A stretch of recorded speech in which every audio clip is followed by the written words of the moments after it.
Her Excellency, Mrs. Banashri Bose Harrison, Ambassador of India to Sweden and Latvia, Vice Chancellor of Uppsala University, Professor Eva Åkesson, and esteemed guests and friends.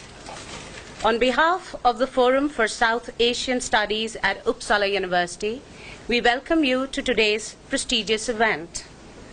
To honor and celebrate Nobel laureate Rabindranath Tagore's birth anniversary, and to mark the 100th anniversary of his award of Nobel Prize in Literature, the bust of Rabindranath Tagore will be unveiled by the Vice Chancellor and the Ambassador. The Indian Ministry of Culture gave the bust to the Embassy of India, and the Indian Embassy has chosen to give the bust to Uppsala University.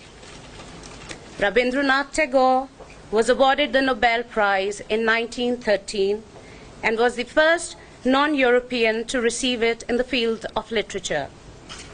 Tagore was a humanist, a nationalist, a polymath, whose expertise spanned poetry, writing, painting, sketching, theater, and composing music. His legacy includes hundreds of texts, about 2,000 songs and compositions, and the Vishwa Bharati University at Shantiniketan. 2 nations have chosen his composition as the national anthem: India's Jana Gana Mana and Bangladesh's Amar Shonar Bangla. We just heard a beautiful rendition of Tagore's song, Hey Nutan, by the Tagore International Choir, which is here from Lund. The unveiling will be followed by another Tagore rendition by the Uppsala Indian Choir from Tagore's Nobel Award-winning collection of poems, Gitanjali. The song is Udaya Dhwaja Avravedi Rathe, portraying one's journey towards freedom and enlightenment. I now invite the Vice Chancellor and the Ambassador to say a few words before the unveiling of Rabindranath Tagore's bust.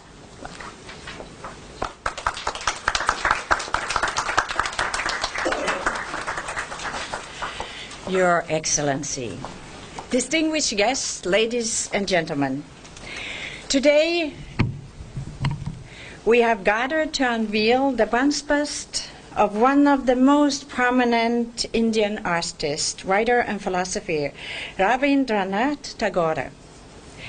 Tagore was the first non-European to win the Nobel Prize in Literature in 1913.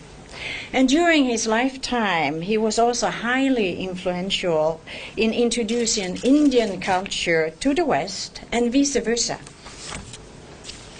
In May 1921, Tagore arrived in Stockholm to give his Nobel lecture, and in the evening, in May 27th, Uppsala University got the information that Tagore was arriving in Uppsala the following day. And just with some hours' notice, we got the task to prepare the visiting program for the prominent guest, and of course we did. Numerous people showed up the following day at the university main building to get a glimpse of Tagore, who later held a lecture in the main auditorium. At that time, Tagore was probably a very exotic guest for the people in Uppsala. But already then, the scholars at Uppsala University knew that they were part of a larger context, a world where knowledge only can be pursued through cooperation. Today, almost 100 years later, we gather here to honor the legacy of Tagore, as well as the strong ties between Uppsala University and India.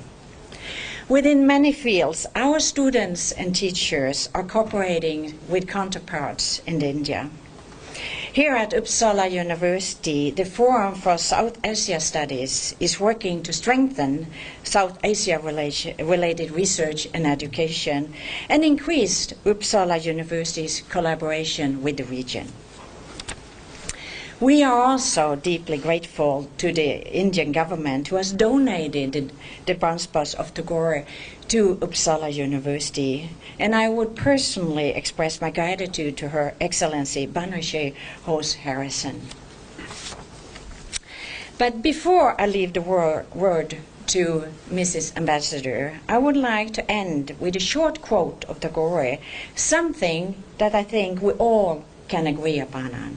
Tagore once said, "The highest education is that which does not merely give us information, but makes our life in harmony with all existence." Once again, thank you very much for this precious donation to our university. Your Excellency.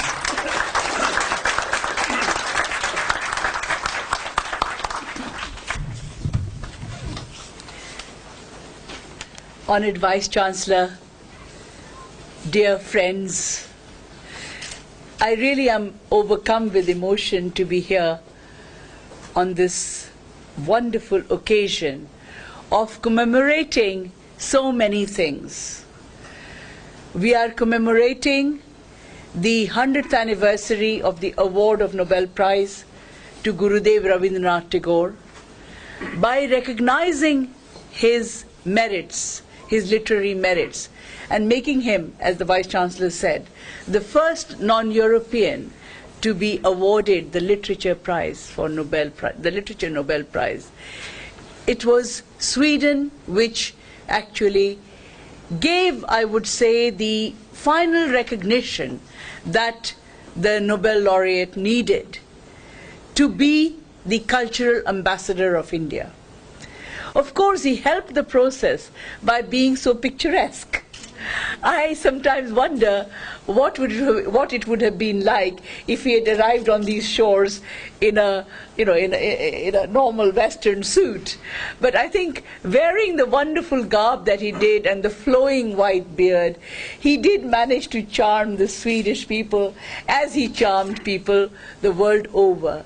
But that charm would have been just passing.